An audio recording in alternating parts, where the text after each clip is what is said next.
Good evening to all our viewers today.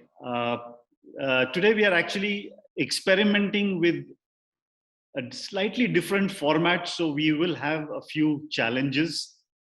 The format is more in the form of a demo and a visit to a lab. So there will be some technical glitches. So please bear with us and have a little bit of patience while you see some network effects happening. Uh, uh, from many years, I think we've all seen drones.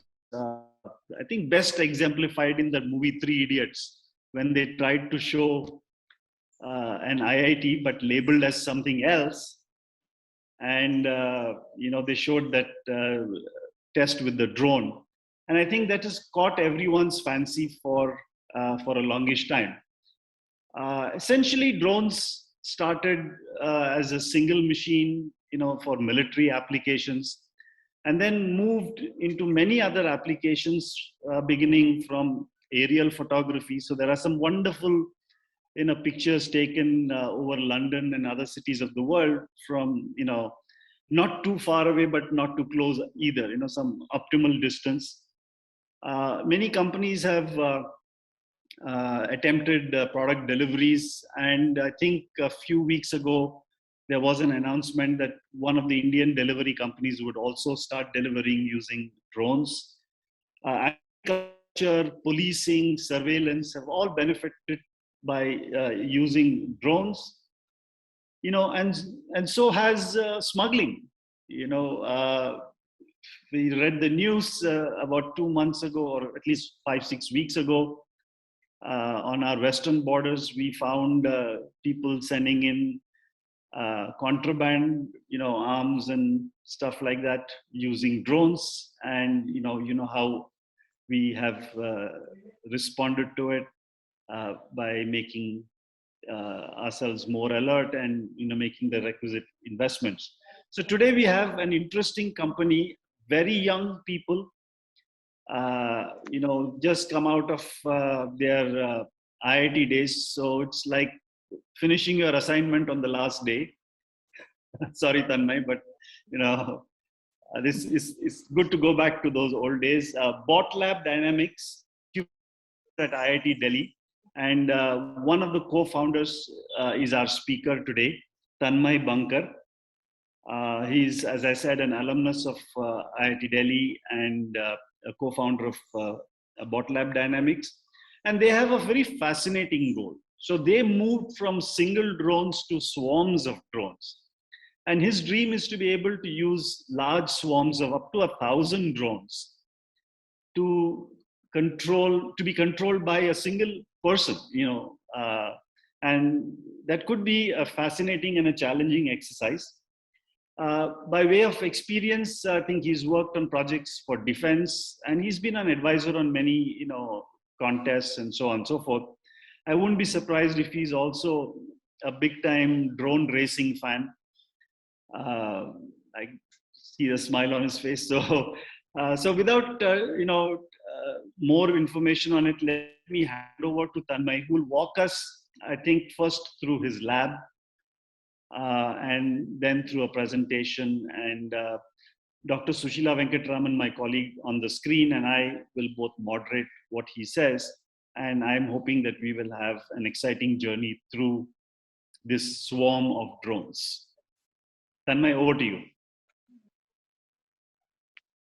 Thank you, sir. So I'm Tanmay. I'm the founder of BotLab. First of all, I would like to thank IIT ACB to give me the opportunity to showcase our work. So BotLab is 5 years old now. We started off the goal of the company was to make drones more capable. So they're not a glorified toy anymore, which is how they were perceived when they were first getting started.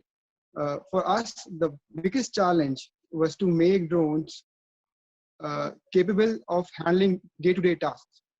So for us, it meant making them fly for longer, making them carry more payloads, and then basically doing the day-to-day tasks that is not Making more capable meant that you have to make them bigger. So what you see on the left side is a big drone which can carry up to 20 kgs. This is probably the only drone to have taken off at 16,000 feet. We worked very closely with Army Design Bureau, and this was the aircraft that we took to Tawang. The idea was to resupply a forward post on the international border. So imagine sitting in a bunker at a very high altitude, where even if you want a paracetamol, it takes another guy an 8-hour climb to deliver that very basic medicine to you. So we worked with ADB very closely to understand what it will take for a drone to fly at that altitude, and what would the applications be apart from delivering day-to-day supplies for soldiers. Another part was that if you want to do anything, if you want to fly a drone, you have to partner with a government agency, because since 2014, private companies were having very difficult times to fly these things. From there, we then made slightly bigger systems. So this particular one is still in the works, but we hope that this will be able to fly for 2 hours and provide extended surveillance over an area. Okay. After that, we quickly realized that a single system might not be as capable, and after a point, it becomes an aircraft, and therefore is subjected to the same regulations that a human piloted aircraft is subjected to. Okay. So this is our current fleet. These are nano drones. Each drone is less than 250 grams in weight. By the standards, they are classified as a nano drone. So a nano drone doesn't require the normal regulatory concerns that are around bigger drones. You can fly them without the permission from any governing agency. So right now we have a fleet of 100 drones. All these drones can go up in the sky and display different colors. And the primary objective of having these systems is so you can make your message visible to more and more people simultaneously. Making these was not easy. We had to make the electronics miniaturized and have them fit in a very small volume, and make sure that all the electronics, they are not interfering with each other. Apart from that, assembling these drones require a bigger team, and making sure that all of them come out identical is also a challenge. So for that, we have set up a small in-house production facility. You can say that these are 2 small 3D printers. So normally when we want to make anything, let's say you want to make a plastic part, you first invest in making a mold. But with a 3D printer, you don't need that. You can change your designs on the fly. You can make small iterative changes. And when you are comfortable enough that, yes, now I have a part which is better suited to my need, then you can go for a mold. So it gives you more confidence in the design that you have built. This is used to create the housing of the drone that you will see in the later part of the presentation. But this has been instrumental in making the dream of 100 drone fleet possible. Moving on, we have a shelf. This is where all the components lie. We have our remotes, we have our small, very basic connectors. Everything that you need to build a drone is present here. So unlike bigger operations where you have supplies coming in regularly, we order everything in one go. That is a challenge for any hardware startup in this country. If you want to make a small batch, you have to have all the parts come in at once. Once that is done, let me take you to the SMD rework station. So I'm sorry for the state of the table, but people were working on it a few hours ago. This is my flight controller. This is what we have built over the past 2 years, and this is what is running all of the drones that you see. Normally, a PCB takes about a month for us to design, and it takes just 2 weeks for the PCB to come from a manufacturer pre-populated to us. Once this PCB comes to us, this goes through extensive testing by our team, where it is tested for all the responses by each and every sensor. If you see closely, there is a microcontroller on board. That small black dot over there is the motion sensor, and we also have a pressure sensor on board, so we can use these sensors to establish where I am positioned in space, if I'm tilted in a certain orientation, and what is my height. And all these sensors help the drone to establish where it is in space. Apart from this, we have a very small payload. So this is our payload.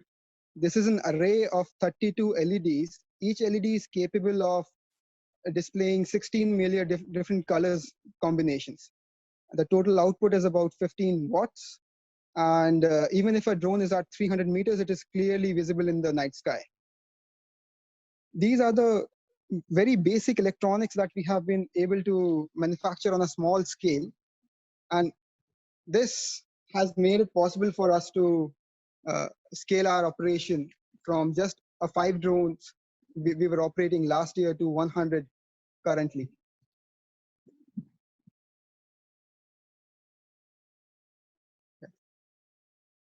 All of this requires a very dedicated and hardworking team. Whatever we do, we make sure that everything doesn't go out of this table or out of this lab if it's substandard at any level.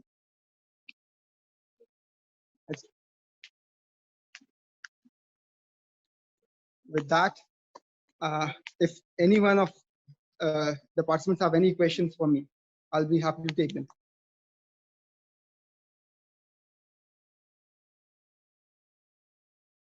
There are no questions right now. Are you going to go through your deck right now? I think I'll switch to my PPT now, sir. Yeah, just switch on to your PPT. Yeah.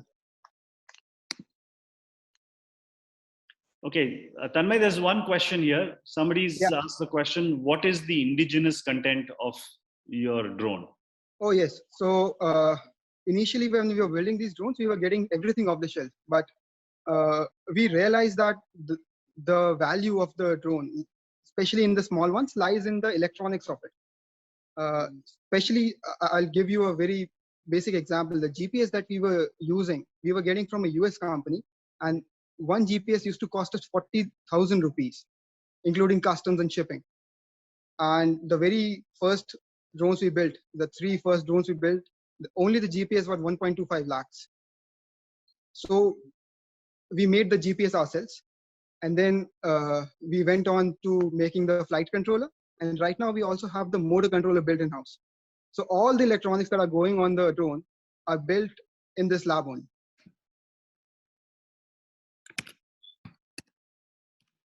Yeah, so let's go to your PPT. We'll ask the other questions after a while.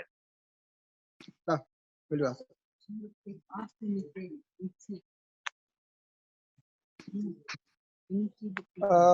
So is my PPT online?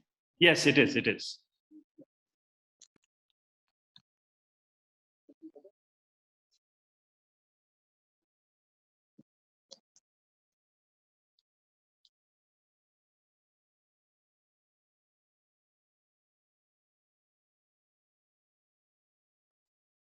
So just let me give you a brief about what swarming is.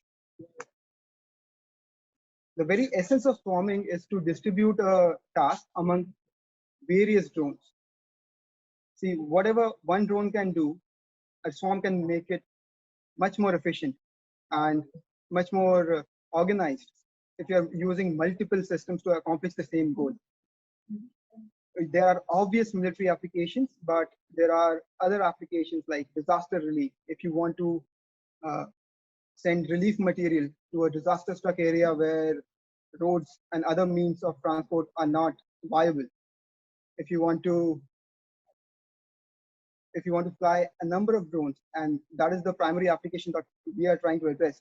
When you are trying to fly multiple drones to send out your message to a large audience, that is also what we are planning to do with this technology. Uh,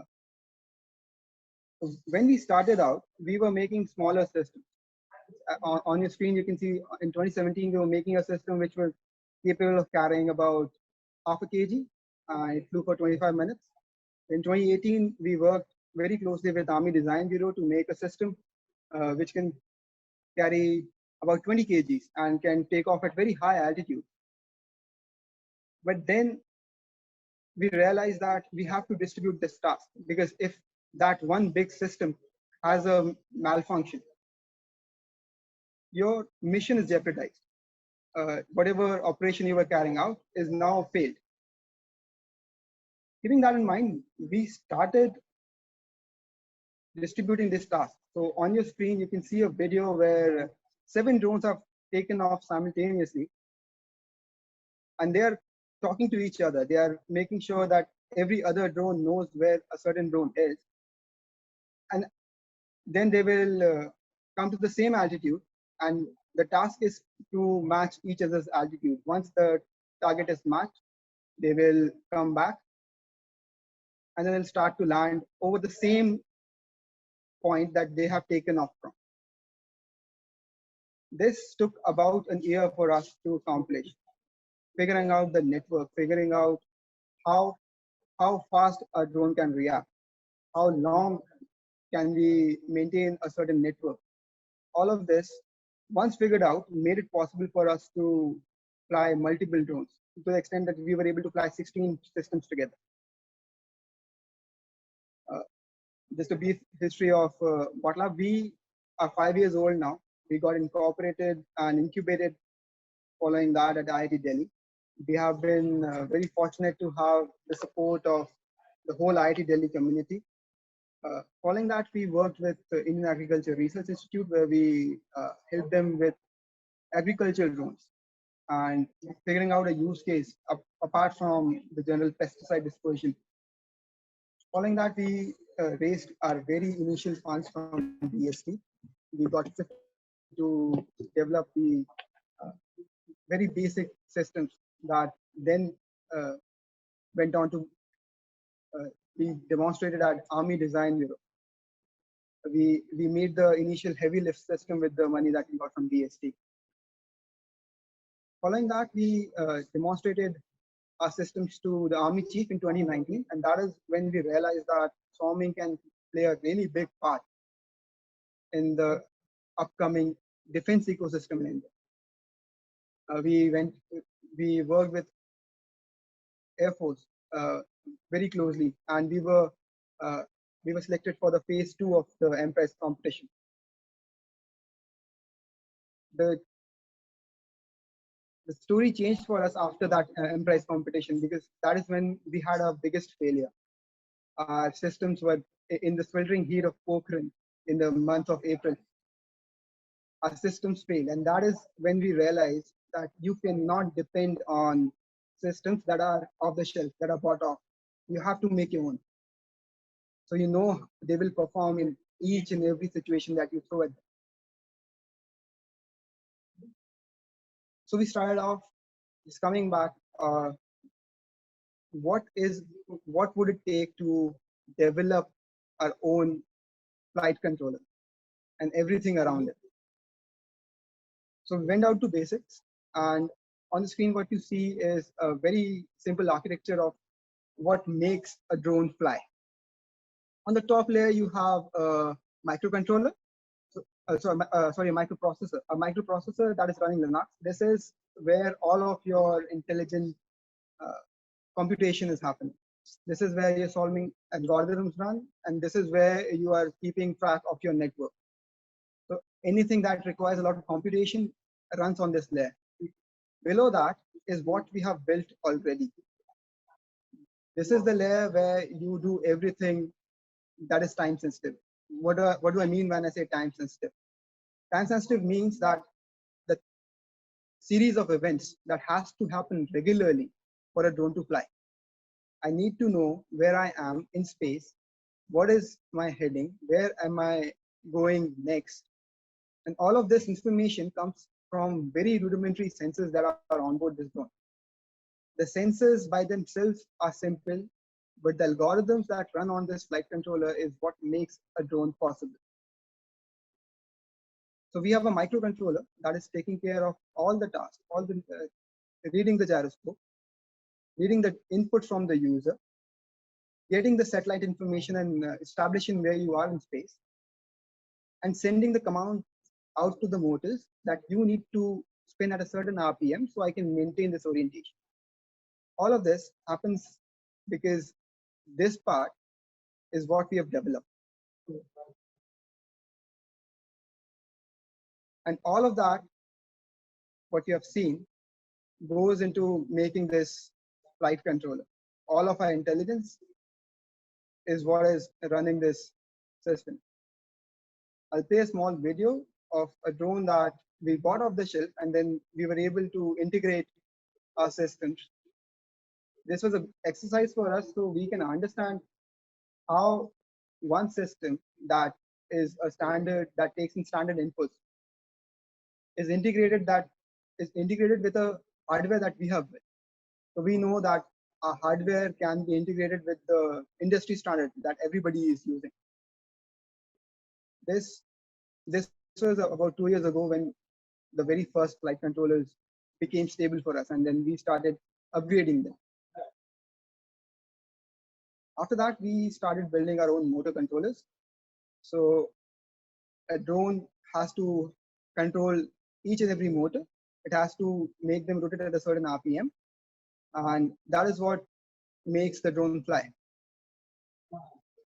And till that point, we had never used any motor controller that was built in India. So this is probably the very first 32-bit motor controller that is built in India.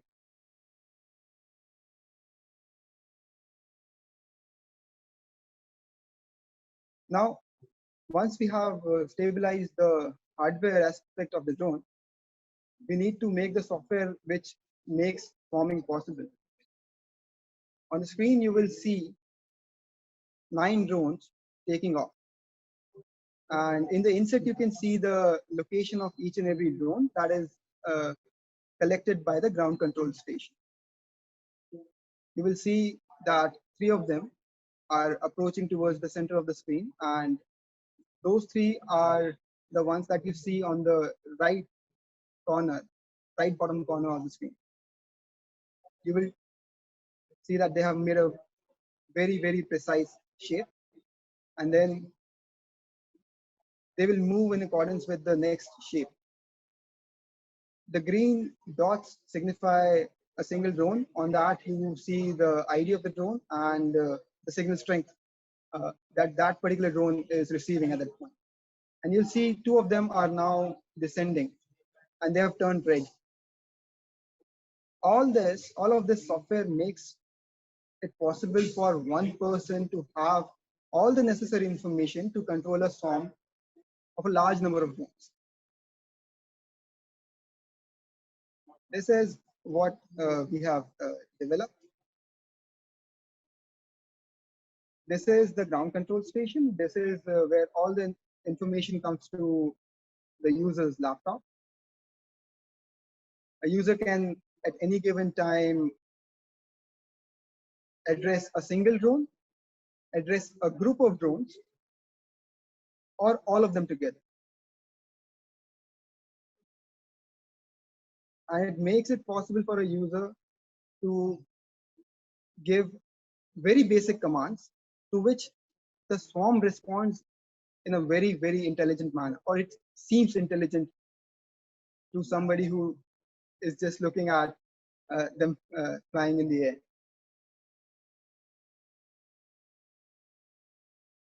So these drones that we built were about 1 meter in diagonal, and they were capable of carrying about 1 kg out to 7.5 kilometers.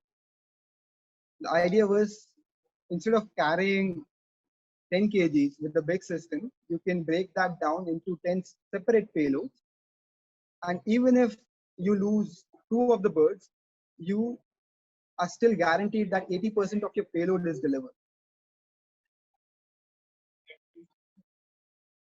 This is a very basic network that allows for communication between the drones. So you will see that based on their location, a drone can establish the connection either directly to the ground station or can route whatever message it has to convey to another drone to any of the drones in the fleet.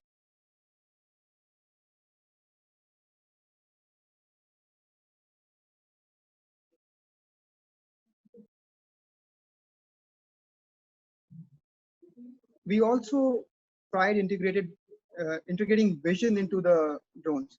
See, a drone can fly, but it also has to be able to perceive the environment around it. You need to know if there is an obstacle in the way. You need to know if you have identified a human being that requires help on the ground. For that, we have put in computer vision on the drone, and this is a small example of what the system can do. So this is 2 years ago when we were flying over the field, and we were able to capture multiple targets on the ground. This particular capability is very useful in a disaster relief kind of situation. Let's say there is a flood and there are survivors which are stranded on a certain piece of land. Now the drone can fly over, detect those survivors, geolocate them, and then direct the disaster relief forces that this is where you need to provide material. This is where you have to direct your forces towards. All of this led to a small problem that we were not able to test our drones at night. And that led to a happy accident for us. We put very simple LEDs on the drones just so we can see them when we were doing tests at night. We were flying these 9 drones, and that is when we realized that maybe, just maybe, we can use them for less serious applications. And that was a shift where we decided, okay, we will make a swarm of 100 drones. I think with this, I would ask if anybody has any questions, and then I will take you to the next part of my presentation.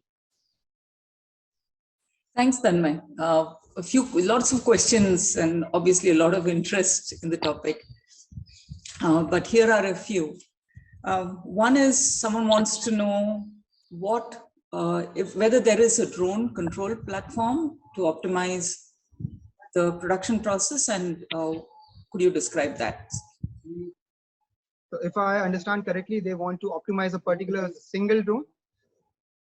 No, why don't you talk about okay. So what you do? there are 2 aspects to a drone, or any system for that matter. One is the hardware aspect, one is the software aspect.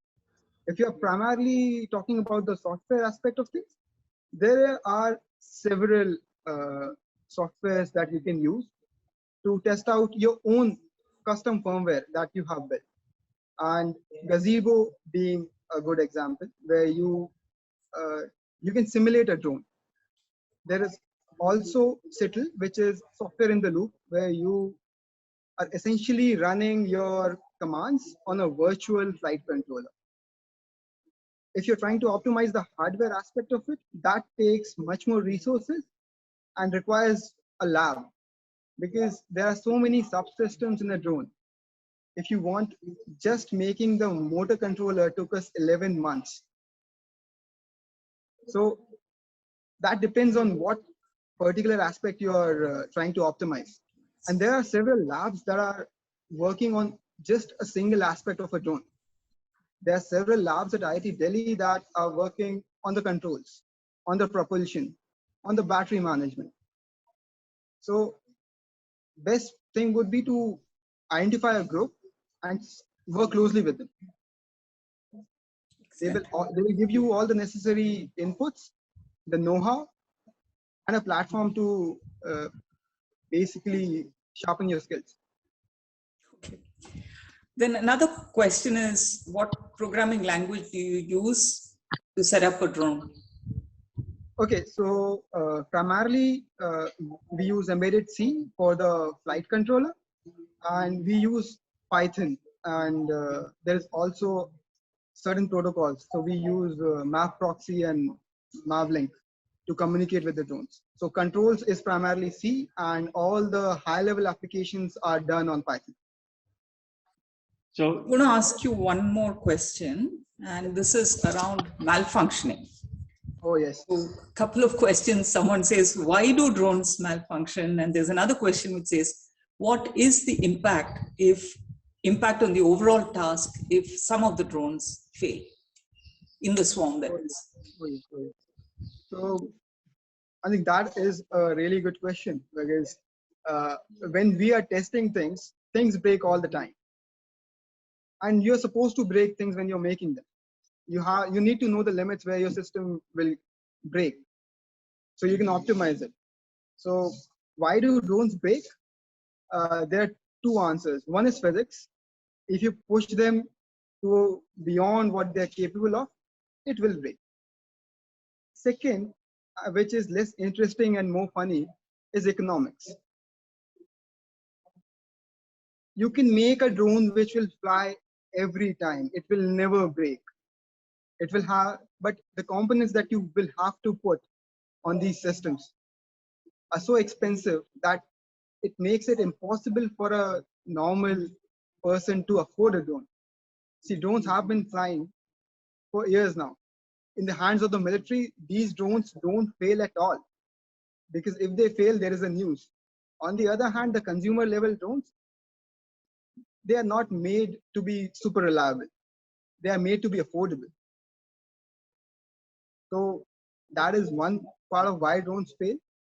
For us, when we are flying a swarm, we make sure that even before they take off, there is a diagnostic of each and every sensor that is on board. So imagine flying 1,000 drones and they are making a square grid in the sky. Your eye will just instantly detect the one drone that is missing in that grid. So for us, it is very important. What we do is there is a 6-step process before the drone flies. We first check the gyroscope, the accelerometer, and we know what are the expected values. And we give a health rating to each and every sensor, ranging from 1 to 5, where 5 means good and 1 means no go. So if the system is set up correctly, even then we expect a failure ratio of 1 in 100. We started from 1 in 7. So, and the third reason why drones fail is a human is piloting. So if you give them autonomy, if you make them capable, and if you set them up right, they won't crash most of the times. So, Tanmay, a couple of questions that are more business oriented for you, since you are one of the founders. One is, what is the funding model for your company? That's a basic question. And there's another gentleman, Dr. Shankar Prasad, who's saying if he wants to buy one tomorrow, 100 swarm system, would you be able to deliver, and how much does it cost? Okay, so on the funding part, we are a private limited and we operate at any other company. If you are interested in investing in us, you can contact us directly, and whatever way you want to fund us is okay. for the 1,000 drones delivery part, as of now, we have 100 drone delivery. Sorry. Yeah. Sorry. So we have a fleet of 100 drones now. We are not selling them. We work on a subscription or a service-based model wherein, let's say you're a brand which wants to advertise or launch an event. You can contact us directly, and then for each show, we can quote you. Probably in the near future, we'll be in a position where we'll be selling these drones, and the ultimate dream is to export them. Why sell them in India only?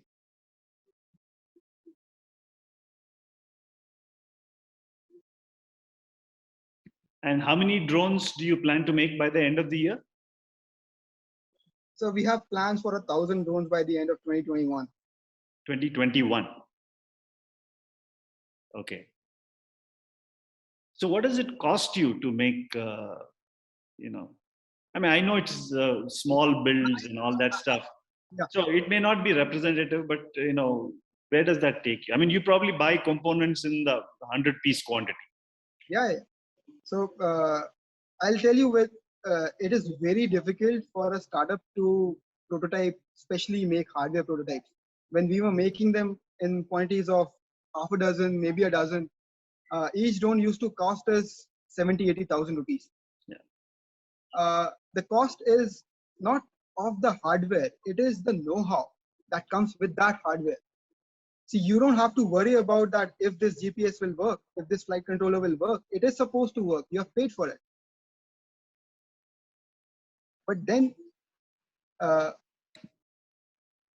we have been able to scale up to 100 is only because that we refuse to use off-the-shelf components. And we said, if we are flying with anything, we'll bloody make it. So right now, a drone will cost at least a third than it used to cost us initially. So you're talking in the ballpark of 20,000-30,000 rupees, depending upon what sensors you're putting, what level of redundancy you want on the system, and what communications. So anywhere in that neighborhood. So, over time, do you have a goal of bringing it down to, let's say, 7,000 rupees or something of that sort? So that is one of the goals, but I find myself very ill-equipped to do that because that requires building your own silicon. And I neither have the expertise and nor the Indian ecosystem has that kind of grant in it as of now to make silicon chips at that level. So that is something that I would like to do long term, but that is not part of the plan for the next 2 to 5 years at least. Okay. Because you can pick these drones up on Amazon for, 10,000, 12,000, whatever. But sir, that is a game that the Chinese have perfected. And if you play the game that somebody else has perfected, you are going to lose. So I'm not playing that game. Okay. All right. Sushila, do you want to ask something? So, I think we'll let Tanmay go on, and then we'll have time for more questions also. I think I can take you to where we actually realize that light show will be a better, I can say, a business decision. Okay, so up to my slides I go. So after coming back from Pokhran and then deciding on a course that we have to make this thing in-house, it became really, really obvious after that these things is a very, very viable business model. And as a startup, we started operating less like a lab and more like a business after that point. We started making decisions based on economics.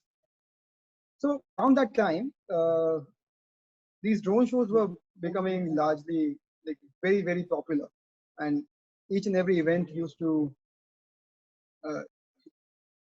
involve 200 drones and 500 drones and 1,000 drones, and then we thought that the technology that we have built can be spun off into this particular application. And if we are making a flight controller, it doesn't make sense to make 5 of them or 10 of them. It only makes sense if you're making 100 or 1,000 of them. At that point, we set about making these systems, and Intel was the first mover in this field. And they had flown 100 systems and 500 and 1,000 systems. So every initial record was held by Intel. We realized that in order to do this light show, you need your drones to be placed very, very precisely in the sky. And a normal GPS gives you an accuracy of about 5 meters on a good day. That is not enough.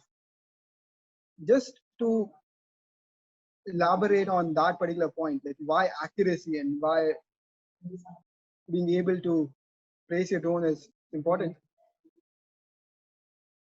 You see, there are 9 dots on your screen. Now, do you see any pattern in that? Like for most of the people, this is a random scatter plot. But what is there is they are within a circle. That is what a GPS location means. It is not telling you where you are. It is telling you with a certain probability that you should be within 5 meters of this particular point. And that is not good enough for a light show. You need the accuracy to come down to less than a meter, preferably less than 10 centimeters. And if you do that, a pattern emerges, and now you see that they were actually making a square. How do you do it? You have an RTK GPS. Now, what an RTK GPS is, instead of just looking at the satellites, receiving their data, and coming up with a localization solution that, okay, this is my GPS location. Now you have one more aid that helps you in knowing that where you are placed precisely. How do we do it? Is we have a ground station. A ground station is a GPS receiver. This receiver is set to collect data for anywhere from 6 hours to 24 hours. In that time period, it will collect data from each and every satellite that passes over the location, and then figures out what is the location of the base. Now, one thing is that the base is not moving, but even then, the GPS solution says that there is some variance, there is some scatter in the location. It might say that you are 2 meters due north from a certain point. After that, it might say you are 2 meters due south of a certain point. It will take all of that data, it will put that data into a Gaussian curve and figure out the center of that Gaussian curve. Now, with that body of data, and it is thousands of points, it has a certain level of confidence that I am 90% confident that I am within 10 centimeters of the point that I've come up with the Gaussian calculation. Now, if you see, that is what it gives you. On both of these parts, you will see the lines are very, very closely matched. So they are overlapping to a very high degree. This tells you that your GPS is not only giving you accurate solutions, but repeatable solutions. And repeatability is a very important thing here. For us, it doesn't matter if it's working right today, it has to work right every day, every time. And that is the level of confidence you get when you have a hardware that you know that you can fix and you can upgrade. How this process takes place is on the ground station part, the base station, you have a Linux computer. It's a very rudimentary off-the-shelf computer coupled with a GNSS receiver. So on your left, you will see the very first part is a GNSS receiver. This we were using off the shelf. Right now, we have indigenized this component also. This is what receives the data from the GPS. Number two is the Linux computer, which will collect all of this data and do the calculation. But the calculation and the result is no good if you cannot communicate that result with your drones. So that's why you have an RF uplink. You have a wireless uplink, which will send this correction data to the drones. The base knows that I am not moving. Every subsequent reading that comes is an error. And then error is then sent to the drones to subtract from their localization calculation. Now, once you have this, you can go on where you have to place the drones in the sky. In the image, you will see that there have been 3 big drone shows in India. The very first was to launch a movie called Brahmastra. A Chinese company flew 150 drones over the Ganga during the Kumbh Mela in 2019. Now imagine the coverage that this single event got. Millions of people saw this thing live. And the same exercise was repeated last year when Renault launched its phone with 250 drones, which flew over the Marine Drive in Mumbai in March, just before the pandemic struck. And this event was again witnessed by several million people. But this requires that you place those drones so they can make a letter or a number in the sky, something a human can read.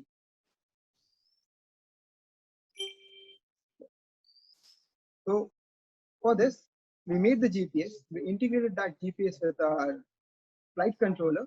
And on your right is the very first of the drone that we built, which had all of these components.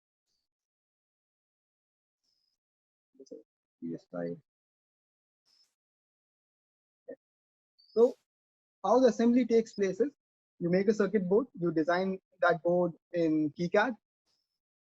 This gives you the production file that you send to a manufacturer. The manufacturer gives you a printed circuit board, and depending on the number of PCBs, you can either populate them by hand yourself. Especially when you're prototyping 5 to 10 boards, that is what we do. We get these boards and we put the most expensive components ourselves. And then you integrate it with the frame, which has the motors, and that is what gives you a complete drone.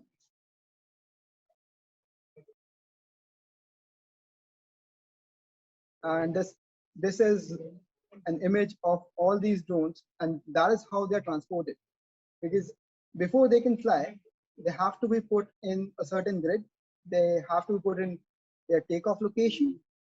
And this is 72 drones that we flew a couple of weeks ago. So comes the animation part of things. So this is a free software called Blender. This is an open source software. This is what we are using as a 3D engine. We have our own code on the right. If you top right corner, you will see there are numbers specified. Each of these objects represents a drone. So a drone has 3 attributes: X, Y, Z coordinate and RGB LED color. So for each drone, we specify where it needs to be in the sky and what color LED it is supposed to be displaying and for what length of time. Once this animation is completed, you get a file which gives you the relative position of drones in the sky. But you have to convert this file into GPS.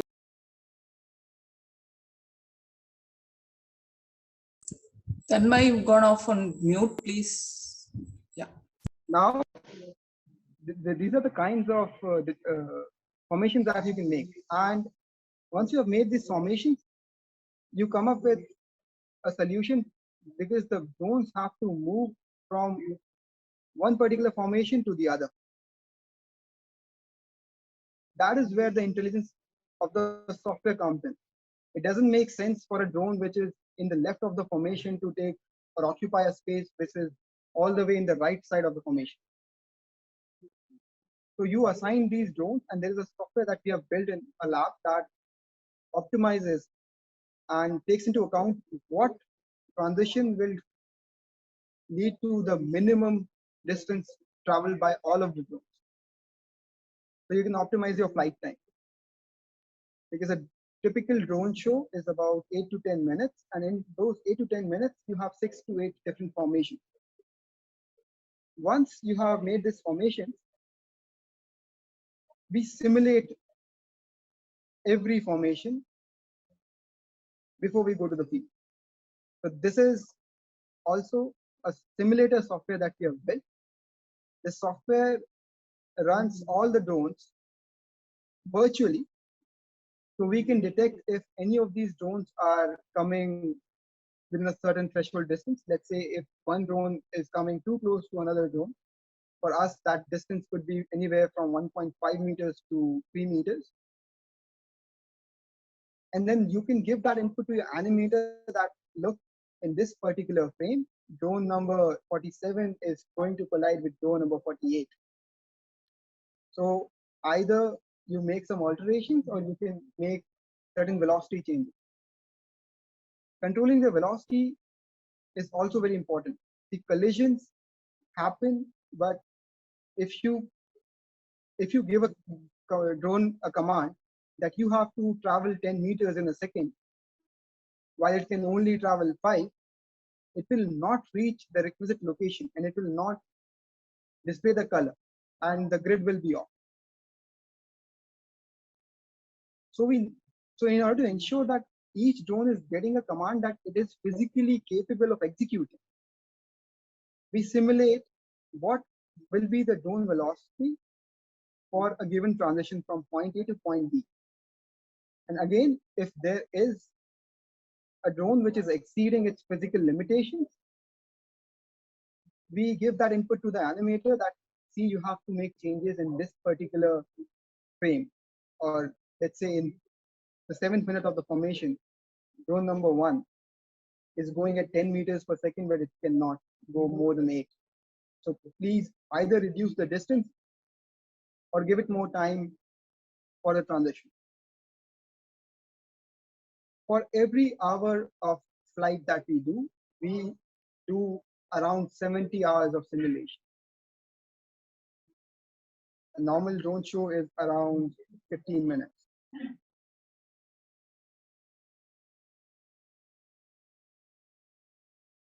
So these are the formations that we have animated. That DST has been the primary funding agency for us. IIT Delhi has given us a lot of support, and the tricolor is close to every Indian's heart. And we are planning to fly 100 drones by the end of August. We have already flown 72 drones.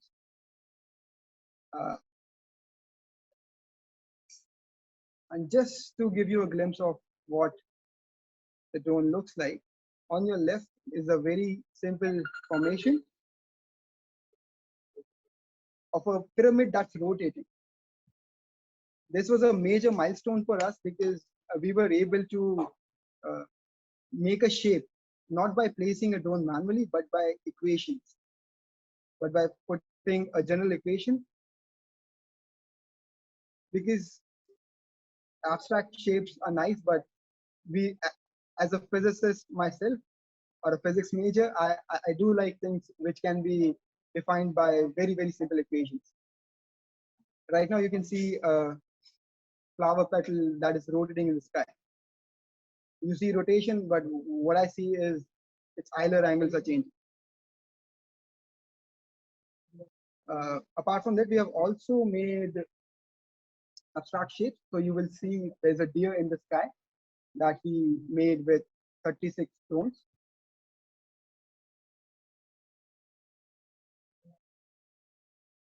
And this is the final video.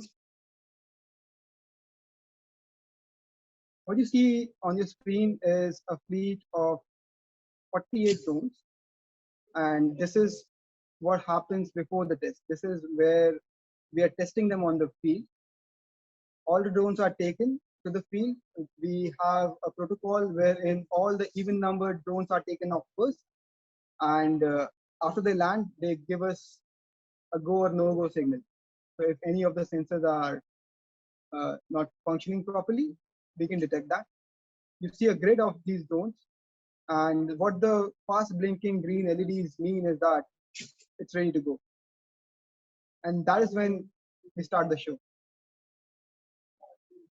You see those transitions happening.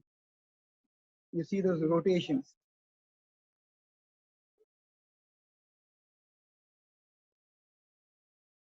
And that is the deer. This is a shot from a drone that we took of our drones.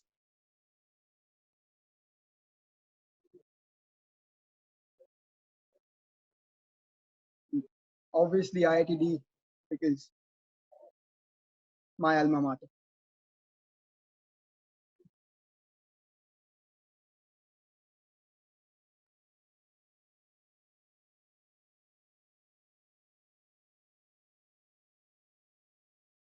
And that's the tricolor.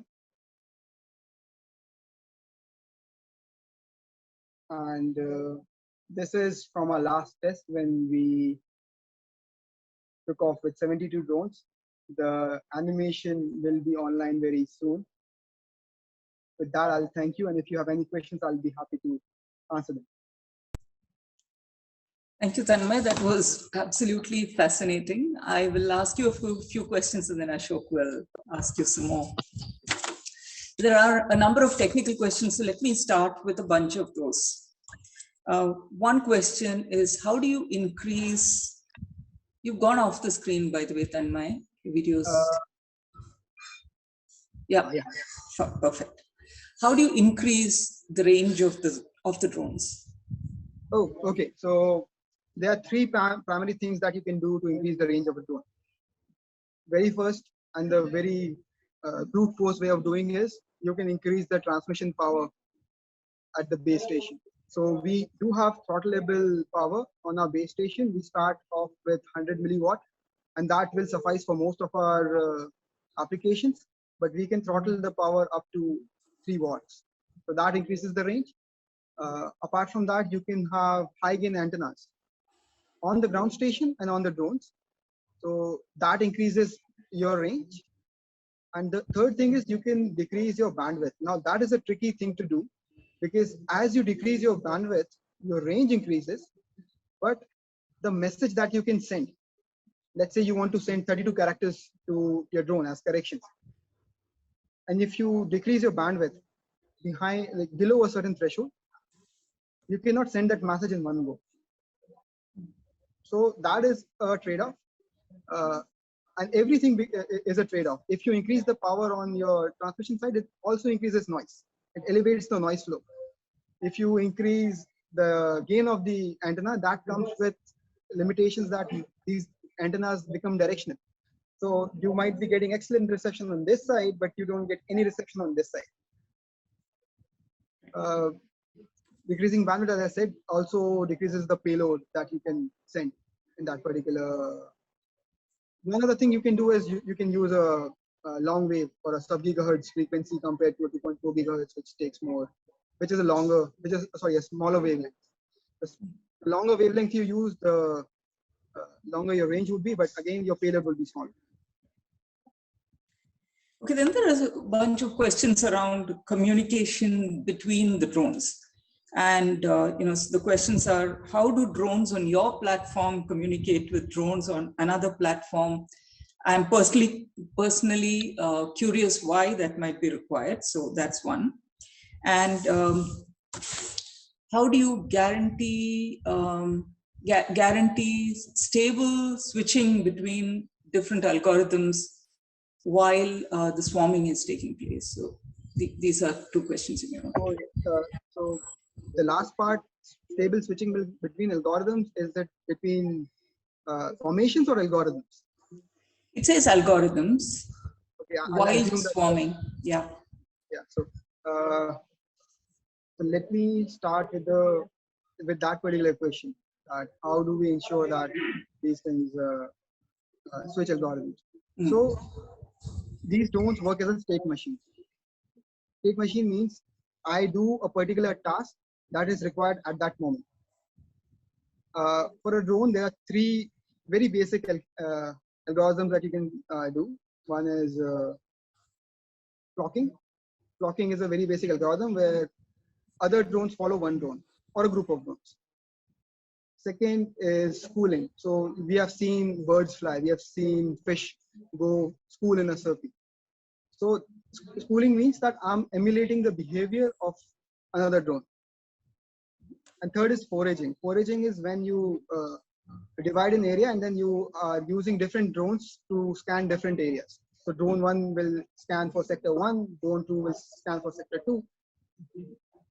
All of this you can automate depending upon the scenario that you're working. Or you can trigger it at will. So you can send an 8-bit message from the ground that will tell the drones, okay, right now you are supposed to do this function or prioritize this function above others. So that's how the switching happens. I forgot the previous questions. I'm sorry. Okay, so the previous one was how do drones on your platform communicate with drones on another platform? Okay, so we are using a standard MAV proxy protocol. That is the industry standard, MAVLink. So that protocol defines how you are supposed to constitute a message. A message will constitute of a drone ID, the message that I'm trying to communicate, the bits that I'm trying to send, and a checksum in the end. And all of this has to be within 192 bits. So it's a standard. We have our own custom hardware, which is responsible for the communication, but the protocol is standard. Excellent. And then there is one more question. Sorry, Ashoka, just one more question and then it's yours. There seems to be somebody who's thinking about hacking here as well. And so the questions are around, can drones be jammed? What do you do, to anti-jam? What do you do to keep the drones from being jammed? Yeah. So that's an excellent question. We started working with the military to begin with, and we knew that whatever you're doing, something or the other, either intentionally or not intentionally, can jam your drones. We have had instances where IIT Delhi Wi-Fi jammed our communications. So we switched to a different frequency. But just to answer that question, yes, drones can be jammed if you know where, what is the frequency I'm working at. Even if I'm hopping frequencies, if let's say you jam this particular frequency, I hop onto a different frequency, then you jam this frequency. It is not hacking with what people understand about hacking is you go to a website and you inject some code. This is not on the grid. This is not on the internet. You have to have physical access to my machine to do this. Yes, you can send malicious data packets that my system can take, but our comms are also encrypted. That is one. Apart from that, we have software-defined radios deployed every time when we are doing a show. So if anybody else apart from us is transmitting on that frequency, we can locate them. We run a DOA analysis, direction of arrival analysis, and we know if anybody else from other than our transmitters is transmitting. And we do a spectrum analysis before, during, and after the show. So that ensures that we know what the noise floor looks like. We know how a normal spectrum looks like. So there is that aspect of security also embedded into the process.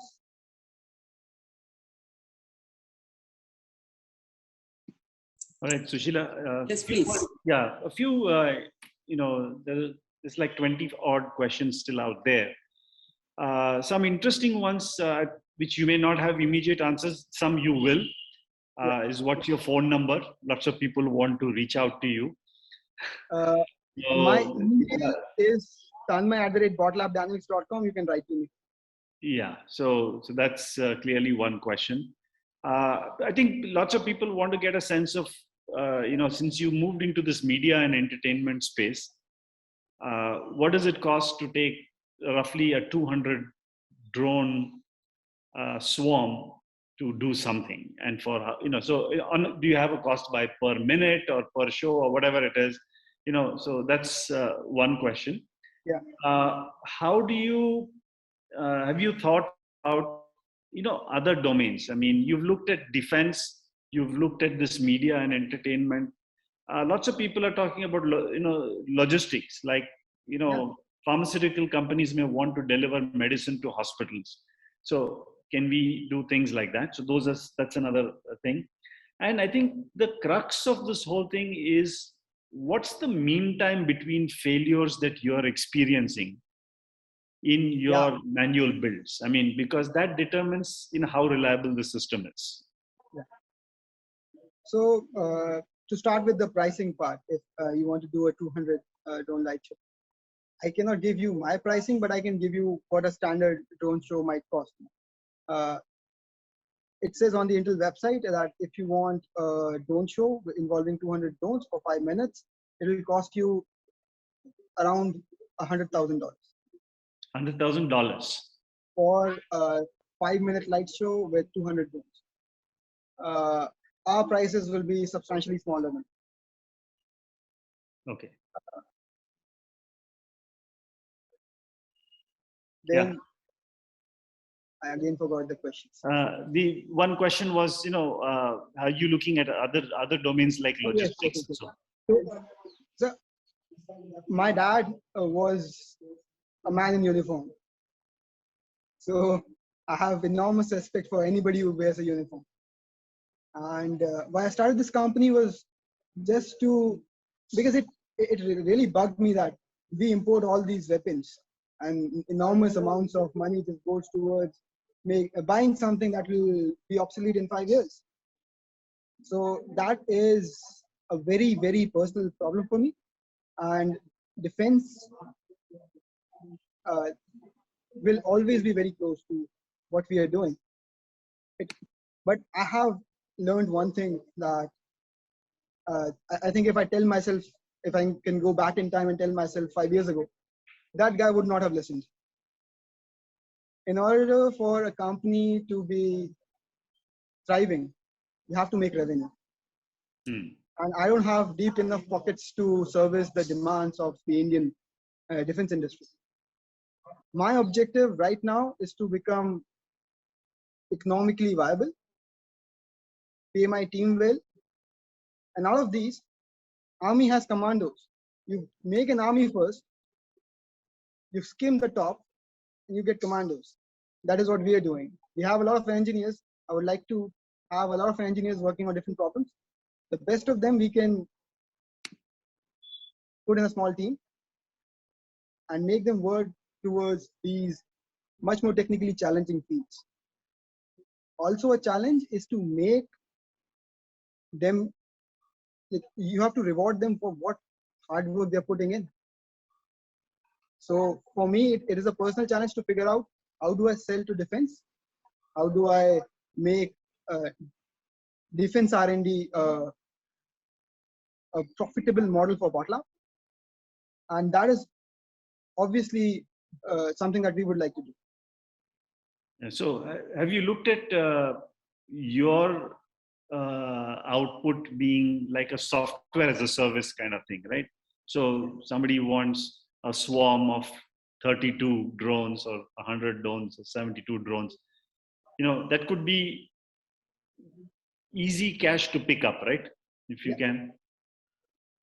That is true, sir. That is true. But we don't want to run too fast. We know that these systems run in our hands and we know how to operate them. And it's not easy. We say that one person can operate it, but there's a fleet of people who are making sure who are also calibrating the system, who are making sure that each and every sensor responds in a certain way. And there is a lot of learning still left for us in how do we go about doing this show and automating certain components, certain aspects of it. I think once that thing is done, we'll be looking more towards a franchisee type model. But till then, this is how we are operating. Okay. And the question on the mean time between failures, have you investigated that? Yes. Oh, yes, yes. So as I told you initially, when we made the first 50 systems, our acceptance was that out of 7, 1 can fail. Yeah. So if I'm flying 49 systems, we regularly had 1 in 7 dropping off. not dropping off, but not taking off, having some malfunction, having SD card errors, having some IMU errors, and then we made changes to our process. How do we go about basically populating them? How do we go about integrating these subsystems together? And now I'm happy to say that 1 in 100 is what is accepted. And that's what I have not haven't had a failure in the past 3 tests that we did. And what's the global benchmark? 1 in 7. 1 in 7? Interesting. Okay. So have you guys filed any patents at all? We are working on certain algorithms, certain nearest neighbors things, and optimizing this, optimizing and automating all this process. So we have a few in the pipeline. Okay. So Sheila? Yep. So there's another question here, which is around how the swarm itself works, and a few questions. And one of the questions that is asked is if one or more of the drones fail in a swarm that has been assigned a certain task, what happens? Will somebody else take over? And Yes. how does that process work? Yeah. So I think I'll answer that question first. That let's say you have a square grid. You have a small square grid, and you have n number of drones that has to scan that area. Now, what happens is, let's say a certain sector is not serviced because the drone that was supposed to scan that area hasn't taken off, has crashed, or has some malfunction. So there is this consensus algorithm running on the drones that will reassign the tasks to the nearest drone. So we maintain a raster of the tasks that are to be accomplished on the drones, and then all of this is assessed at different intervals during the mission. Apart from how a swarm works, it is an amalgamation of 3 things. One is the network. How do you exchange information? Second is the system itself. And third is the algorithms. A very simple example would be, let's say I have to make a triangle, an equilateral triangle, and I have 3 drones. The simplest thing I can tell them is identify your nearest neighbor, maintain this distance from your nearest neighbor. And this will result in a triangle because this is now equidistant from this, but there is a loophole. There is a small singularity in mathematical terms.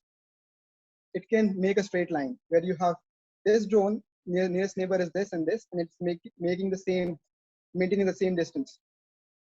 This one has only one nearest neighbor, which is this one. This one has only nearest neighbor, which is this one. The idea is to have the minimum set of commands, the minimum set of rules, which result in a consistent formation always. What others, that's one form of autonomy, if you like, but what other forms of autonomy do you allow in a swarm? Okay, so every drone is responsible for its own task. Again, as people have rightly pointed out, if let's say I'm making a grid and one of them is out of shape, we are working on that part wherein we identify which drone is missing and reassign a separate drone on the ground to fill that part. That is what is we are trying to do. Apart from that, very basic things. during runtime, if a drone has any failure, let's say the battery voltage drops below a certain threshold, or one of the motors is consuming more than what is expected, we have a diagnostic script that is running on the drone, which is running at 5 hertz. So now every second we check the drone for its parameters 5 times. And we have had instances wherein one of the sensors was malfunctioning and the drone turned off its light and then started landing. So that kind of decisions can be made on the drone itself. Okay. There's another sort of partially related question, which is around, well, what are you using? Are you using standard GPS? And is there a way to allow the base station to control the positioning rather than depending on GPS? You need some kind of localization solution. It could be a GPS. We have also worked with ultra wideband modules for localization, UVW modules that are coming up. A normal GPS gives you 2 to 5 meters of accuracy. It doesn't have RTK applications. So basically, in terms of bits, you have these many bits and it has so and so resolution. By adding that correction to the mix, you're increasing the number of, you're basically increasing the resolution of your GPS solution. So we have tried, I can say from my experience that we have tried UVW modules for localization. For that, you use 4 or 5 of them as beacons. So basically they are, let's say there's a room and you put them in every corner. Then a drone can measure distance from all these and then come up with a localization solution with respect to these 4.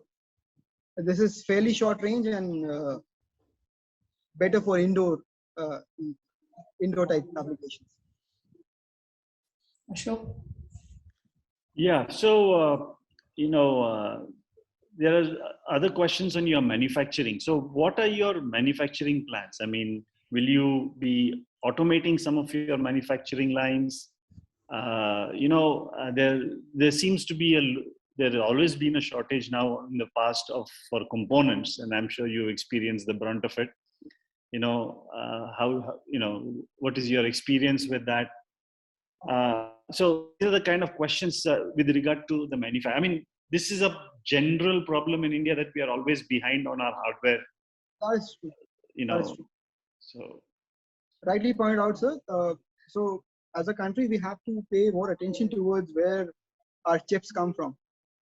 And as you said, there is a global shortage of semiconductors to the extent that we had to redesign our systems because instead of making it with what the best part we would have wanted to integrate, we had to make it with what we could get in quantities, what we could get in 1,000 numbers.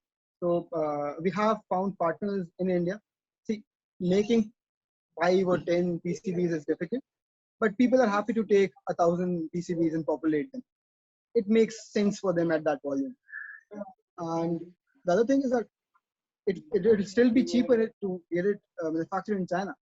But our thought process is that we have to enable certain business in this country and build a relationship, build trust with these guys that, okay, if tomorrow I give you 10,000 pieces, I know it will be delivered.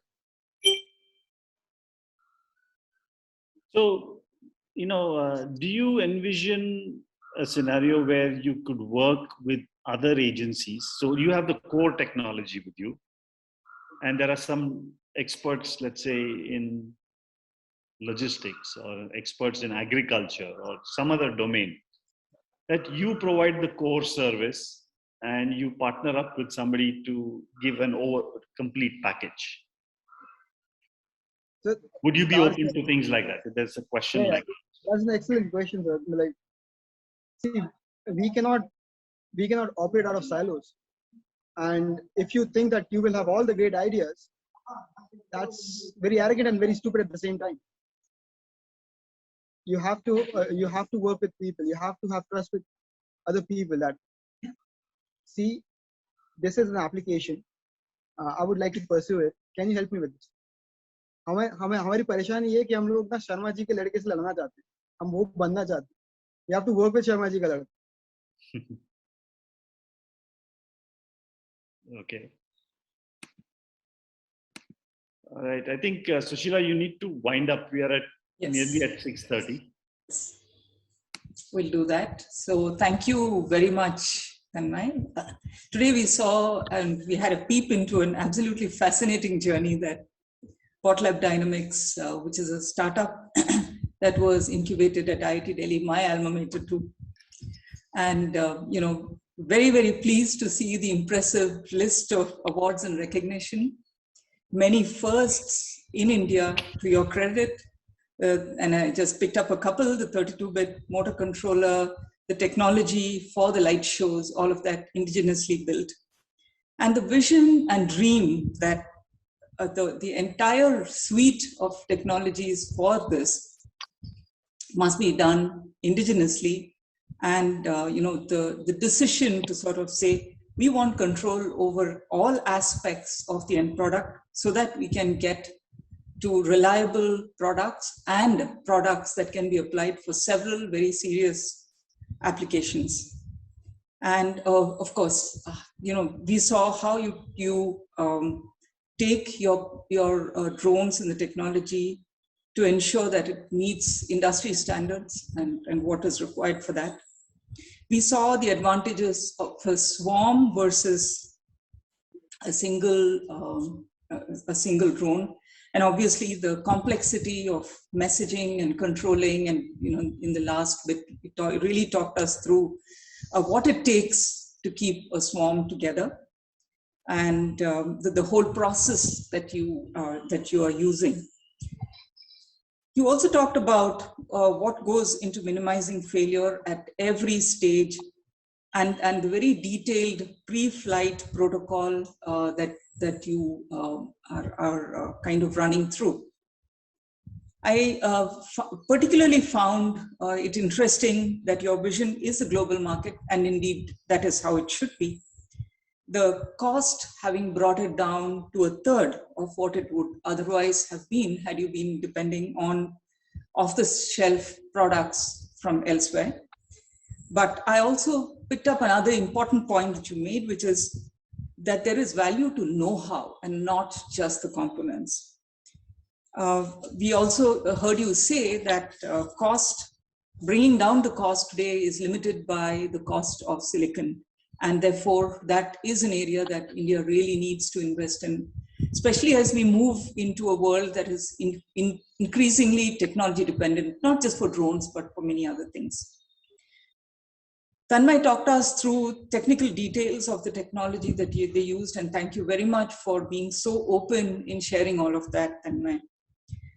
We saw the fascinating world of how a light show is controlled, the animation software, and then the simulation software that you have built to optimize the formations and keep collisions from happening and all of that. The tremendous amount of background work that goes, you said 70 hours of simulation for a 1-hour flight. That's a tremendous amount of preparation. And finally, you talked about the fact that you're still learning, and there are many, many aspects that still remain, especially in terms of really understanding what more needs to be done before you can automate more of that whole process.